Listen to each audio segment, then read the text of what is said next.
So yan guys, after 4 years, nakapagbakasyon tayo. Sa 4 years na yan, simula nung pandemic, ang dami nating mga pinagdadaanan sa buhay, emotionally, physically. Bilang isang OFW, ang bigat-bigat ng mga bagay na dinadala natin. And, nung nagpagbakasyon tayo, lahat ng mga mabigat na dinadala natin na yun ay nawala. Dahil nakita natin yung lugar natin, nakita natin yung pamilya natin, nakasama natin sila. And isa sa pinakamasayang buhay ng isang OFW ang makauwi sa Pilipinas. And hindi ko lang nagawa ng vlog yung bagay na yun kasi napaka-busy natin, wala tayong oras. This time, gagawin ko siya ng vlog at parang gagawin ko siyang series. So sana manood kayo and mag-enjoy kayo guys. Marami tayong mga lugar na magagandang lugar na pinuntahan sa Davao Oriental. Alam mo ang Davao Oriental ay yung Nix, Boracay ng Pilipinas dahil sa ganda niya. Pumunta tayo sa mga beach, naligo tayo ng dagat, super nag-enjoy tayo and yan. Pumunta tayo sa mga mountains, yung mga magagandang tanawin doon. Of course, pumunta tayo sa mga kamag-anak natin. Matagal natin hindi sila nakita and napakasaya natin. So before tayo mag-umpisa, balik muna tayo kung saan tayo nagsimula. Hello everyone. So finally guys, yan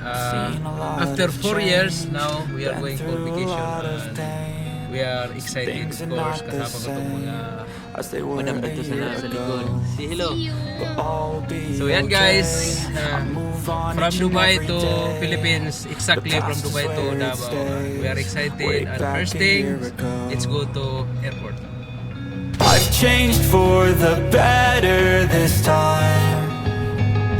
I thought I would never be fine.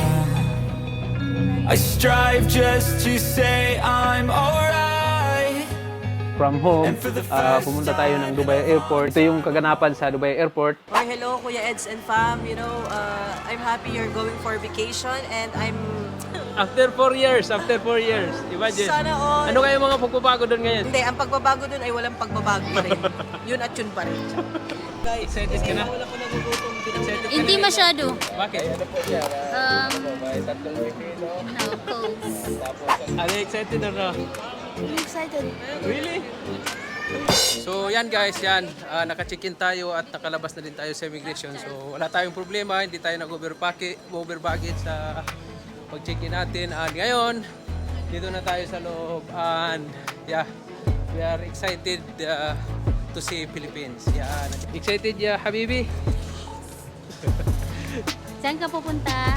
To the moon. To the moon? So yan Bakit may guys, yan. bitbit kang ano ngayon? Dito guys, mga pampasalubong niya, no? Lahat dito mga gold sa loob at saka diamonds yan. Para sa pampasalubong natin sa mga kababayan natin dyan sa Pilipinas. So, about Ishan. Look at Ishan. Social. Social. Saan ka pupunta, Ishan? Philippines. Yun yung pinaka-inintay na moment ng isang OFW, yung papasok na sa airlines. Yan. So, yun yung kasi iniisip natin niya, we are closer to our home. Yun yung palaging nasa isip natin. At excited na tayo magkita yung pamilya natin. Wala, excited. Naka-boarding na tayo. Yan. Brother, how are you? Good. Say hi. Del Pakistan. Good. Yan. Yan, dito may free headset dito. Kaya pwede natin ito dalhin umaya. Take one headset for you. We'll watch movie. This is business class, guys.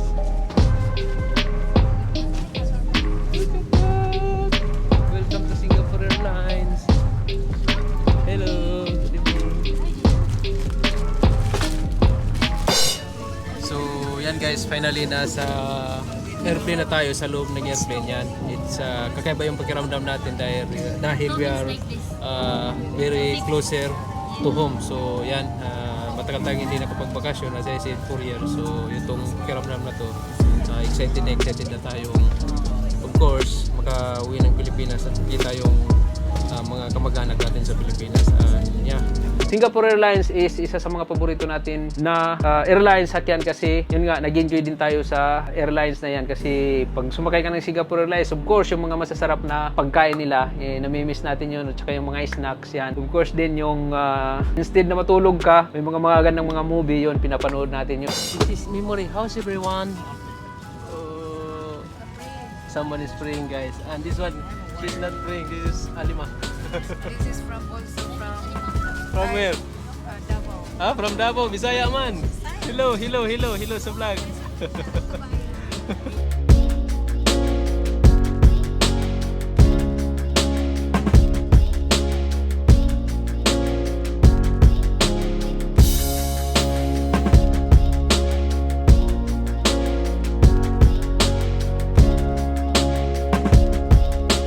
Yan, mamaya-maya lumapag tayo ng Singapore Airport. Unang hinanap natin sa Singapore Airport, ano yon? Una natin hinanap yung toilet. Yan, dito tayo ngayon sa harap ng toilet anyway. Yan. Guys, Yan, hinihintay natin yung mga kasama natin. guys, last night there were more people waiting in the queue for the toilet than people in the seats. Of course, sleeping.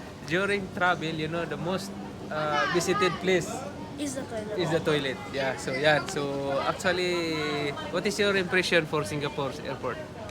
What is your impression for Singapore Airlines, Singapore Airport? What do you think? Good because they have 2 bathrooms.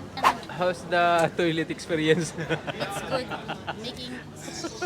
Wala ako nag-toothbrush lang siya. Oh, you didn't pick... Which way I will... So, I'll go for toothbrush, guys. Yeah. How are you, madam? How's the experience in Singapore? You know, I have stomach pain. Stomach pain? Because you have to eat more. Or you eat more in the airplane? Very, what's that? That sandwich is very, very cold. Sabi niya yung sandwich daw. Sabi niya sumakit na yung tiyan niya kaya yung sandwich na binigay ng airlines kulang. Dapat dagdagan pa daw. Guys, kaya nga, Singapore is the best because they have 2 toilets. Yeah. Isang madam mo, tingnan mo. How are you, madam? Happy? Happy! Excited! No?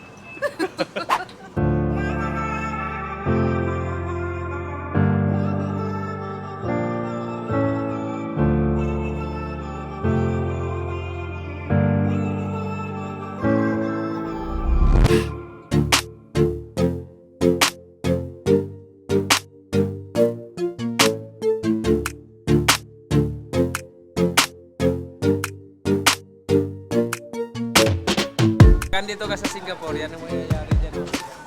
Selfie. Hindi gumagana yung selfie. So of course guys, hindi kompleto yung pagpunta niya dito sa Singapore Airport or Changi Airport kung hindi niyo bibisitahin tong maliit na garden dito sa airport na to. Napakaganda ng garden, marami kang makikita mga magandang alaman at maraming mga isda dito. And yan, isa ito sa pinakamagandang lugar na binibisita ng mga pumupunta dito. Kumukuha ng picture dahil nga sa ganda ng garden na to. Yan, napakaganda niya. Maliit lang siya pero sulit na sulit. Kung gusto mong magpa-picture, it's a perfect place to take the picture. How's the experience, guys? Good? Very good! Oh, look at that. The coffee is very less. You want to drink coffee? More. How much for the coffee? That is the coffee girl. Hello, coffee girl. This is Karakti girl. No, I don't want. So yan muna yung vlog natin guys from Dubai to Singapore and the next vlog natin ay yung from Singapore to Davao. So Davao, yan, you have internet. nandito na lang muna. Yes, Sana nag-enjoy kayo and see you in the next one. At kung bago nga pala kayo sa channel natin, please subscribe our channel and hit that notification bell. Prepare your boarding pass and e-arrival card with QR code for verification by the health authorities. Transit passengers bound for Cebu, please proceed to